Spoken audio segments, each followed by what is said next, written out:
For privacy reasons, names and places have been changed. This story is inspired by true events. On a crisp September morning in 1997, brothers Ethan and Kyle Parker set out from their hometown of Kodiak, Alaska, for what should have been a routine weekend fishing trip in Prince William Sound. The experienced fishermen, aged 28 and 31, had spent their entire lives navigating these waters. They never returned. Despite one of the most extensive maritime searches in Alaskan history, only their empty vessel was found, drifting silently with fishing lines still in the water, offering no clues to their fate. For 26 years, their disappearance haunted the tight-knit fishing community of Kodiak, becoming one of Alaska's most perplexing maritime mysteries. Then, in the summer of 2023, a shocking discovery in a remote cave system would finally reveal the dark truth about what happened to the Parker brothers, uncovering a sinister web of international crime that had claimed multiple lives in these pristine waters. This is the complete investigation into the disappearance of Ethan and Kyle Parker.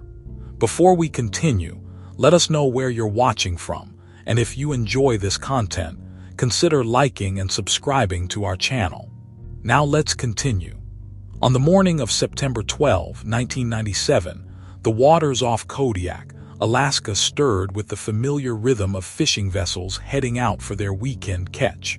Among them were Ethan and Kyle Parker, two brothers whose names would soon become synonymous with one of Alaska's most perplexing maritime mysteries. The Parker brothers were as much a part of Kodiak as the rugged coastline itself. Ethan, 28, had earned his captain's license before he could legally drink, while Kyle, 31, could diagnose a boat engine's troubles by sound alone. They had inherited their father's 26-foot fishing vessel, the Northern Light, and transformed it into one of the most reliable boats in the local fleet. That September morning began like countless others before it. The brothers loaded their gear under clear skies, the kind of perfect conditions that usually promised a successful trip. Martha Jenkins, who ran the harbor's general store, was the last person to have a substantial conversation with them. Kyle was talking about his daughter's upcoming birthday, she would later recall. He'd promised to be back in time to take her skating. The brothers radioed their position at 2:15 p.m. that afternoon, reporting good fishing near Prince William Sound. Their last communication was routine, a brief exchange about weather conditions with another vessel, the Sea Witch. Captain James Morrison of the Sea Witch would later testify that nothing seemed amiss. They sounded relaxed, confident. Just another day on the water. 3 days later, the Northern Light was found drifting 40 miles from its last reported position. The discovery would launch one of the most intensive searches in Alaska's maritime history. The vessel's condition puzzled investigators from the start. The fishing lines were properly deployed, the catch still fresh in the holds. 2 cups of coffee sat in the wheelhouse, one still half full, as if the brothers had simply vanished mid-sip. Coast Guard Commander Lisa Hayes, who led the initial search operation, found the scene disturbing in its normalcy. In most abandonment cases, you see signs of panic, equipment thrown around, life rafts deployed. Here, everything was in its place. It was like they'd stepped through a door into another dimension. The search covered over 1,000 square miles of ocean. Helicopters swept the coastline while local fishing vessels formed a volunteer flotilla, combing every inlet and cove. The Parker brothers' disappearance struck at the heart of Kodiak's close-knit maritime community. These weren't inexperienced tourists who had wandered into trouble. These were men who had salt water in their veins. As days turned into weeks, theories multiplied. Some pointed to the perfect condition of the boat as evidence of foul play. Others suggested a rogue wave might have swept them overboard, though the weather records showed calm seas. The brothers' sister, Rebecca Parker Williams, refused to believe they had simply been careless. They grew up respecting the sea, she insisted. They never took risks. Something happened out there, something they didn't expect. The initial investigation revealed no signs of mechanical failure, no distress calls, no evidence of collision or criminal activity. The Northern Light had been found with its fuel tanks nearly full and its navigation systems functioning perfectly. Even the brothers' personal effects remained undisturbed, wallets still in their jackets, wedding rings on the chain where Kyle always kept his while fishing. As autumn storms began to batter the coast, the official search was scaled back. The Parker family maintained a private search for months, mortgaging homes and exhausting savings. But the waters of Prince William Sound kept their secret, leaving the disappearance of Ethan and Kyle Parker to join the long list of mysteries that haunt Alaska's maritime history.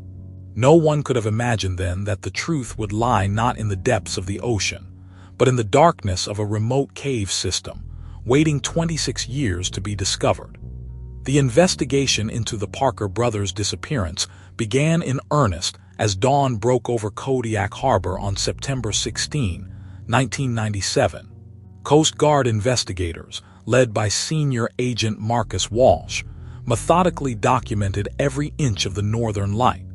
The vessel's immaculate condition would prove to be both a blessing and a curse for the investigation. Everything about that boat told a story of interruption, not disaster, Walsh would later recall. The fishing lines were properly set. The hydraulics were engaged correctly. These weren't the signs of men in crisis. These were the signs of men who expected to return to their tasks. The boat's navigation equipment revealed a straight course from their last known position until the vessel began to drift. The fuel tanks contained enough diesel for another week at sea. In the galley, investigators found provisions for their planned 3-day trip, partially consumed but properly stored.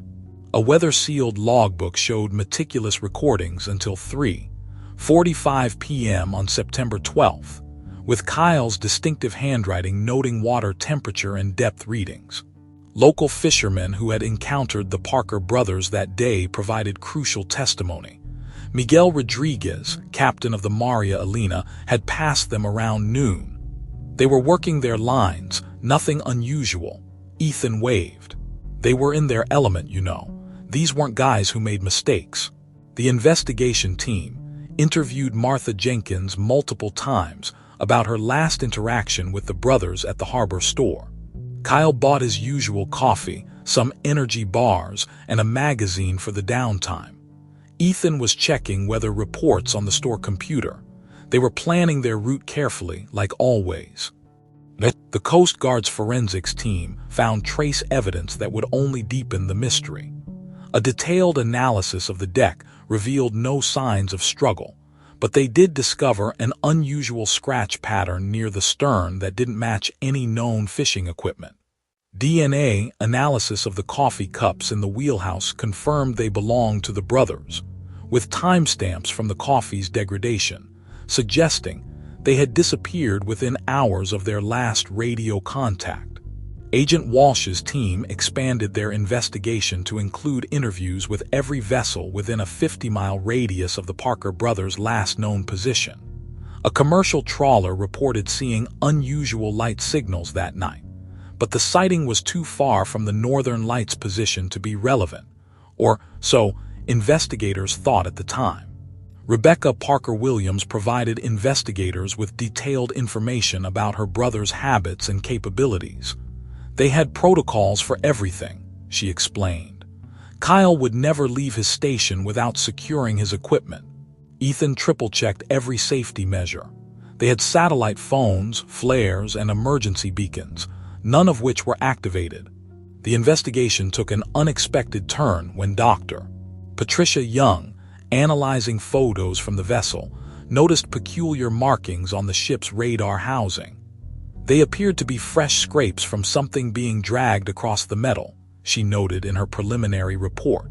The pattern suggested deliberate contact, rather than accident or weather damage. As autumn approached, the investigation faced mounting challenges. Storms hampered evidence collection, and the trail grew colder with each passing day. Agent Walsh's team pursued every lead, including a thorough background check on the brothers that revealed nothing but their stellar reputation in the community. The case particularly affected Benjamin Torres, a young DEA agency, Ned to monitor maritime traffic in the region. Something about the precision of it all bothered me, he would later write. It was too clean, too perfect. In my experience, accidents are messy. This felt orchestrated. By November, the initial investigation had generated a 1,000-page report but few concrete answers. The official conclusion listed the brothers as missing at sea, cause unknown. But investigators knew they had barely scratched the surface of what happened that September afternoon. The case would sit largely dormant for years, though it never stopped haunting those who worked it. As Walsh noted in his final report, the disappearance of the Parker brothers represents a unique category of maritime mystery. We have a crime scene that tells us everything about their last moments, yet somehow tells us nothing about their fate. It's as if they were simply lifted off their boat, by what or by whom, we couldn't yet say. As the harsh Alaskan winter of 1997 settled over Kodiak, the investigation into the Parker brothers' disappearance began its slow descent into frozen silence. The once bustling command center at the Coast Guard station gradually emptied, leaving only a small team led by Agent Walsh to sift through increasingly sparse leads. The case refused to yield its secrets. Every promising thread seemed to unravel upon closer inspection. A fishing boat reported seeing flares near Prince William Sound in October, but an exhaustive search revealed only weather balloons from a research station.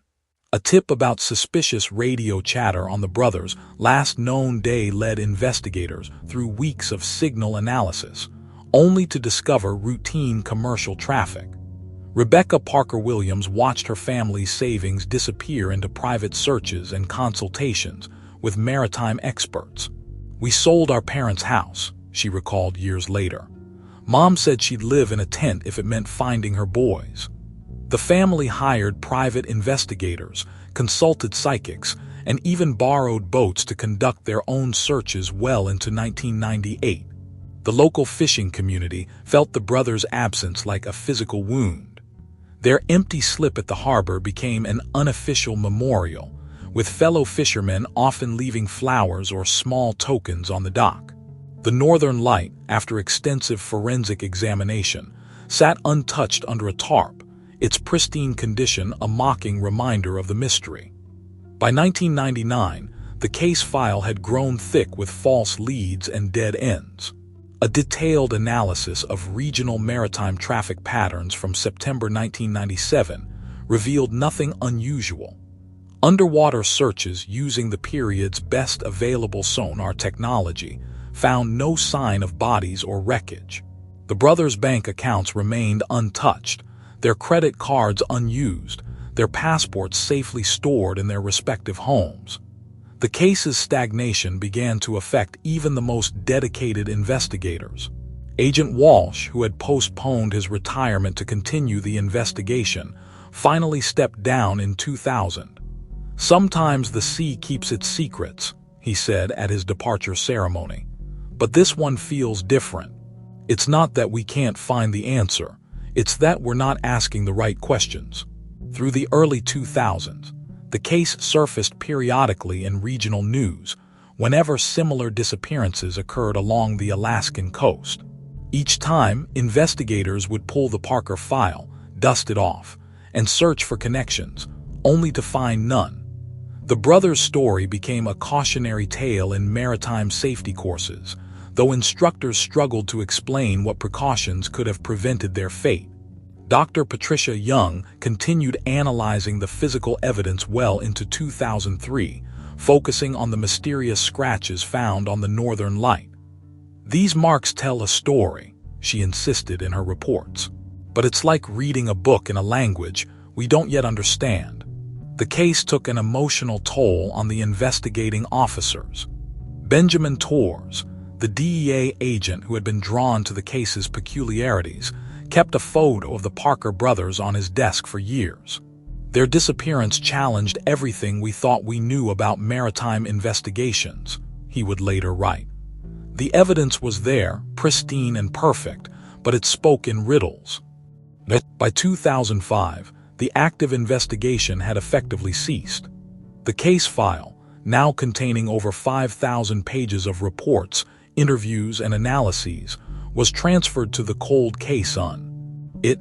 Regular reviews yielded no new insights. The Parker brothers joined the long list of people claimed by Alaska's waters, their fate a whispered question in harbor bars and fishing lodges.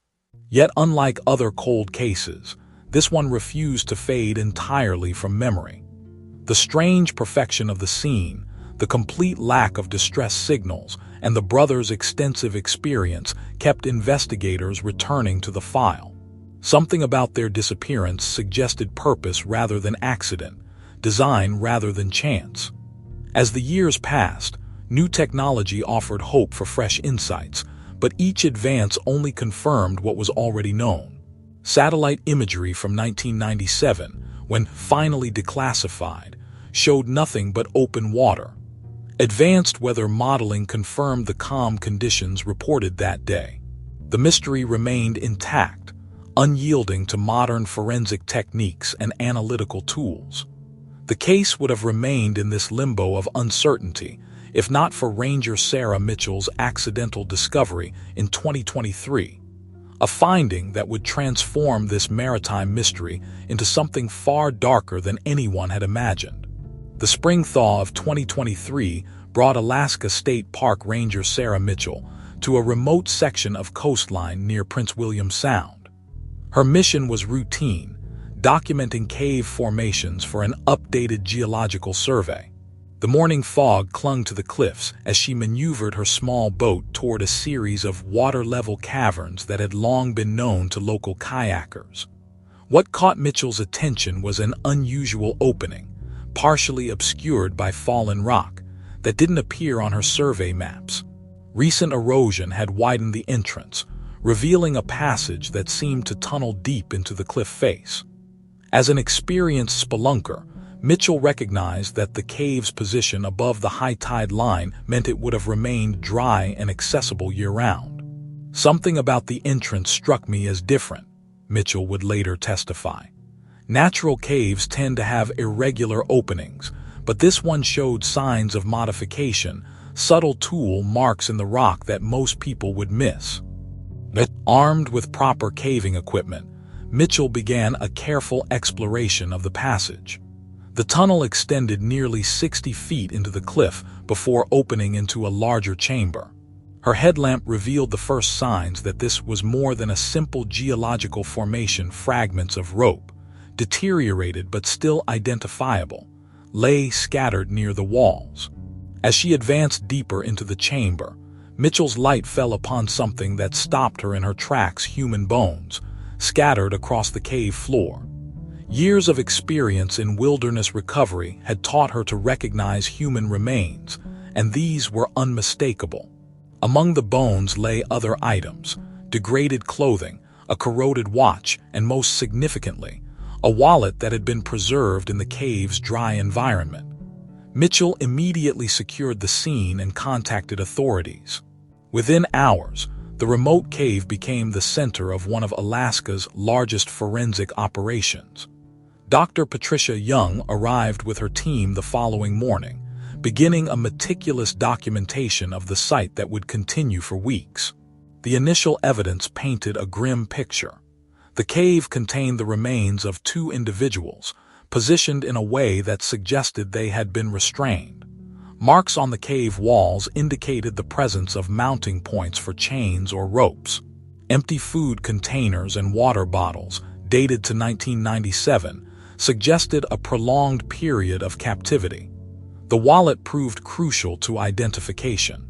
Though degraded, it contained a partially preserved fishing license belonging to Kyle Parker. Further investigation revealed a second wallet, hidden deeper in the cave debris, containing Ethan Parker's identification. After 26 years, the brothers had finally been found. Dr. Young's preliminary analysis revealed evidence of trauma on the recovered bones, indicating that both men had suffered significant injuries before death. The positioning of the remains and the presence of restraint marks pointed to an intentional act of violence rather than an accident or natural death. The cave yielded other secrets. Hidden beneath years of debris, investigators found a cache of items that seemed out of place. Sophisticated radio equipment, logbooks filled with coordinates and times, and most tellingly, packaging materials consistent with drug smuggling. Operations. The cave wasn't just a tomb, Agent Torres observed during his initial inspection. It was a way station for something much bigger. The Parker brothers hadn't just disappeared, they'd stumbled onto something they were never meant to see. The discovery transformed the understanding of the case. The pristine condition of the Northern Light, long considered the mystery's central puzzle, suddenly made sense. The brothers hadn't abandoned their boat, they'd been forcibly removed from it, leaving everything in place to avoid arousing immediate suspicion.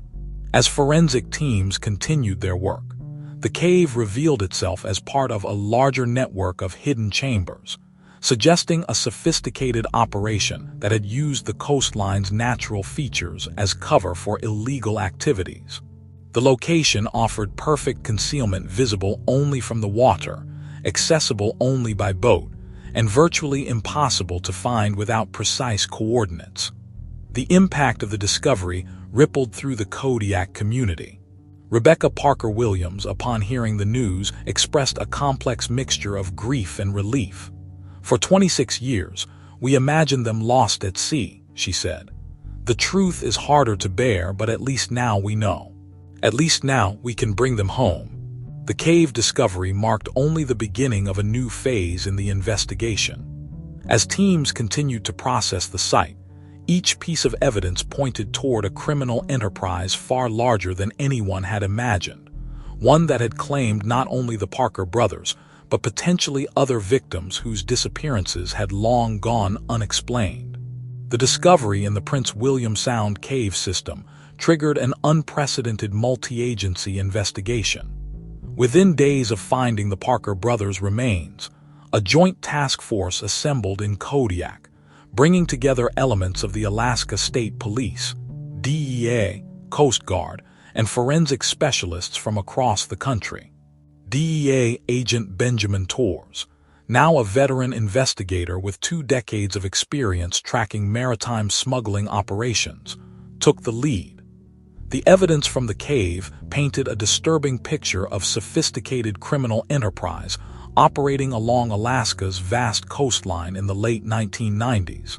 "Looking at the logbooks we recovered, we could see a pattern," Torres explained. "The coordinates, the timing, the radio frequencies, they all aligned with what we now know were major drug trafficking routes from Russia into Alaska. The Parker brothers didn't just disappear. They witnessed something that made them dangerous to some very dangerous people." Dr. Patricia Young's forensic team meticulously mapped the cave system, documenting every piece of evidence. The restraint points mounted in the cave walls showed professional installation.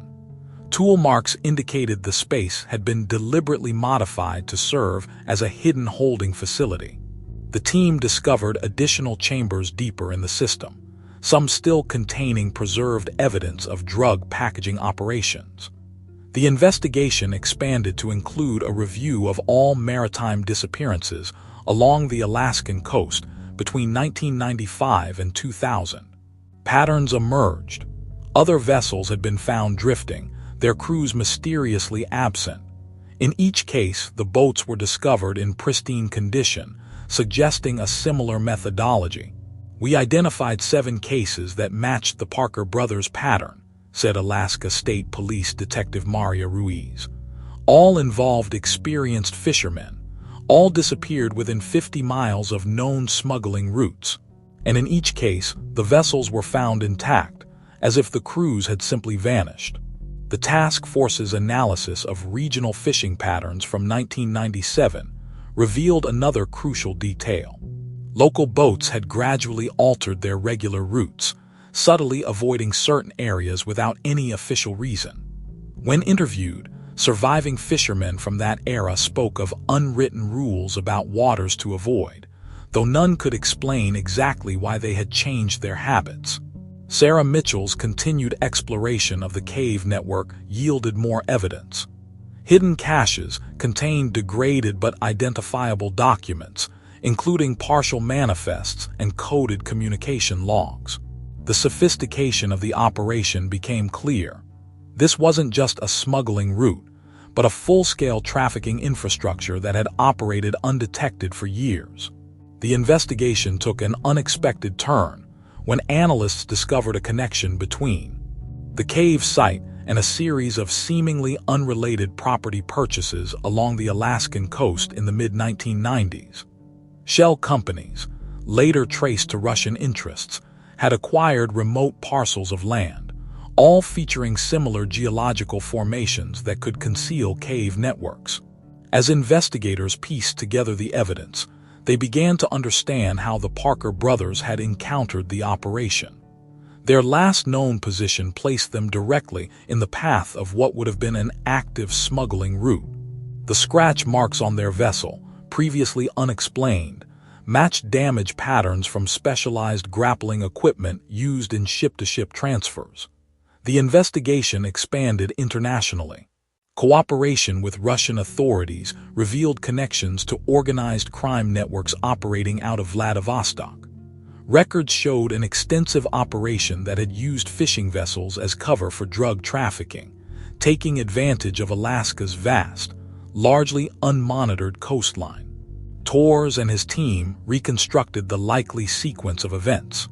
The Parker brothers, experienced fishermen who knew the waters intimately, had probably noticed unusual vessel activity in what should have been empty fishing grounds. Their capture wasn't random. It was a calculated decision by smugglers who couldn't risk leaving witnesses. The cave itself told the final story. Forensic evidence suggested the brothers had been held for several weeks, likely interrogated about what they had seen and who they might have told. The physical evidence matched known tactics of Russian criminal organizations from that era: methodical, patient, and ultimately lethal. As summer turned to fall in 2023, the investigation uncovered an extensive criminal network that had operated with impunity along the Alaskan coast. The Parker brothers' disappearance, long considered a maritime mystery, had actually marked a dark chapter in the region's history. One where international criminal enterprises had turned the pristine Alaskan wilderness into a smuggling highway, eliminating anyone who stumbled upon their operation.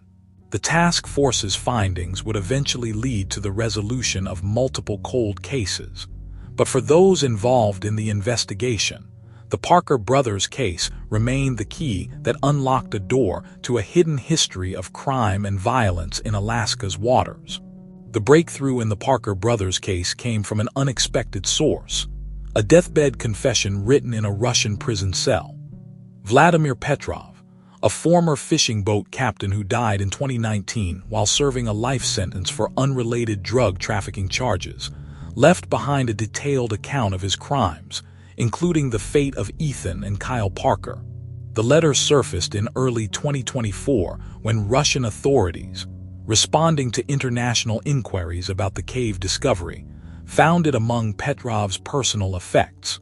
Written in precise, methodical Russian, the document revealed the calculated brutality behind the brothers' disappearance. Petrov had commanded a sophisticated drug trafficking operation that used Alaska's complex coastline as a smuggling corridor. His organization disguised their activities behind legitimate fishing operations, moving millions in drugs from Russia to North America. The Parker brothers had inadvertently witnessed one of their night transfers, spotting infrared signals that Petrov's crews used to coordinate shipments. "The American fishermen were not meant to be there," Petrov wrote.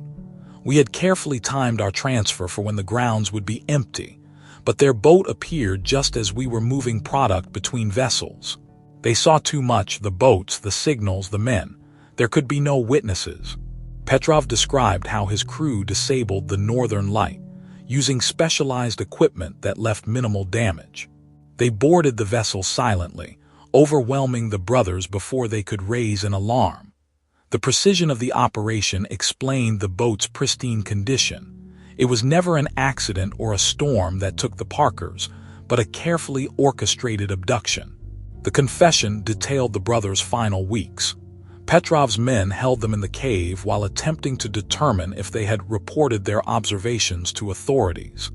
Ethan and Kyle endured repeated interrogations, maintaining until the end that they hadn't told anyone what they had seen. Their resilience, even under torture, earned a cold respect from their captor. Hay were strong men, Petrov wrote. They protected each other to the end. The younger one, Ethan, tried to convince me he had been alone on the boat, hoping to save his brother. The older one did the same. Neither would break. The confession revealed that the Parker brothers were not Petrov's only victims. His operation had eliminated other witnesses over the years, using the same methods: clean captures, interrogations in hidden caves, and bodies left where the sea would never give them up. The cave where the Parkers were found was one of several such sites along the coast.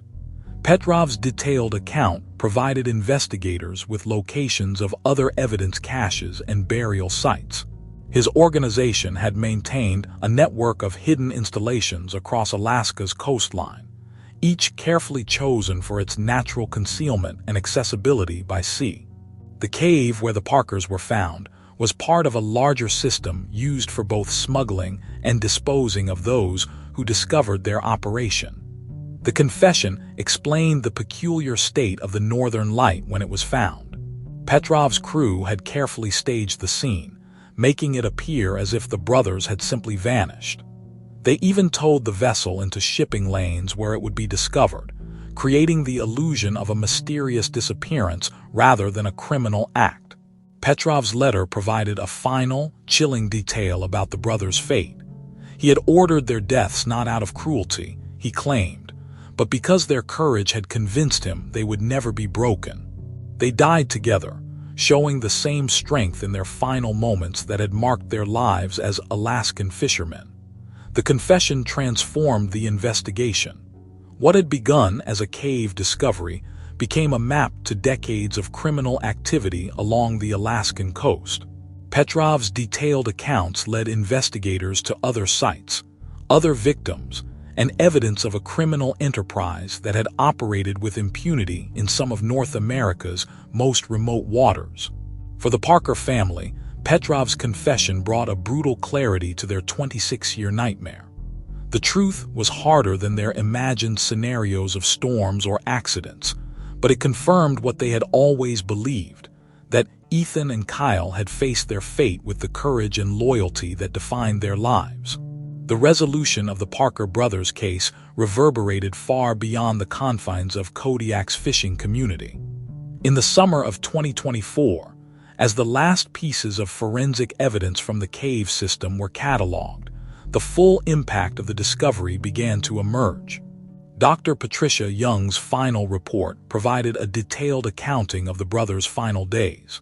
The forensic evidence painted a grim picture of their captivity: fractures consistent with systematic torture, marks on the bones indicating prolonged restraint, and final wounds that spoke of an execution-style ending. Yet the evidence also revealed their extraordinary resilience. Healing patterns on some injuries showed they had survived weeks of captivity, far longer than their captors had likely anticipated. The cave site yielded a wealth of additional evidence linking Petrov's operation to other disappearances. Hidden chambers contained personal effects from at least 5 other missing persons, all of whom had vanished from Alaskan waters between 1995 and 1999. Each item told its own story of lives cut short by the brutal efficiency of Petrov's organization. For Rebecca Parker Williams, the recovery of her brother's remains brought both closure and renewed grief. "We finally held a proper funeral," she said, her voice steady despite the pain. "After 26 years of wondering, we could finally say goodbye. But knowing how they suffered, that's a different kind of burden to carry." The case transformed law enforcement procedures along Alaska's vast coastline. The Coast Guard implemented new protocols for investigating maritime disappearances, specifically looking for the subtle signs that had been missed in the Parker case. DEA operations in the region underwent a complete overhaul, with increased focus on the use of natural formations as smuggling infrastructure. Ranger Sarah Mitchell's discovery led to a systematic survey of similar cave systems along the Alaskan coast.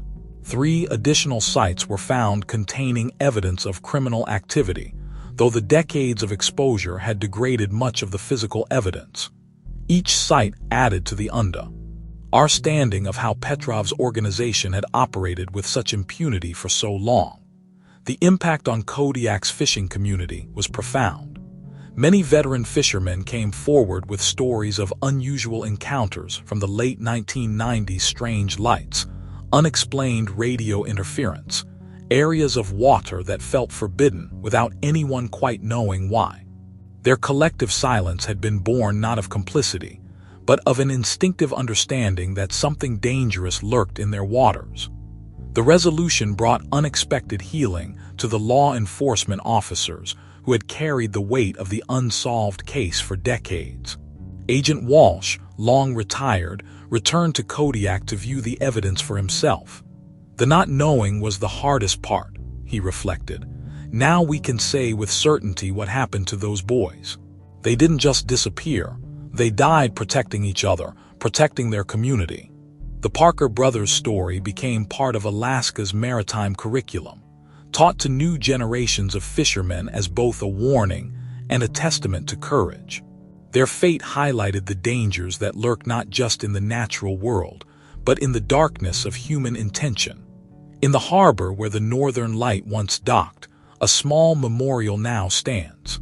Bronze plaques bear the images of Ethan and Kyle Parker, along with those of other fishermen whose disappearances were finally explained by the cave discovery. The memorial serves as both a remembrance and a reminder of the price paid by those who unwittingly stumbled upon criminal enterprises in Alaska's vast wilderness. The case's resolution extended beyond American borders. International law enforcement cooperation led to the identification of other smuggling networks using similar tactics, though none as extensive as Petrov's operation. The discovery prompted a reevaluation of how criminal organizations exploit remote coastlines worldwide. For the Parker family, the end of the mystery brought an unexpected peace. "We always knew they didn't just vanish," Rebecca said at the memorial's dedication. "They were too good, too experienced for that. Now we know they faced real evil with real courage. They died protecting each other just as they lived. That's the legacy we'll remember."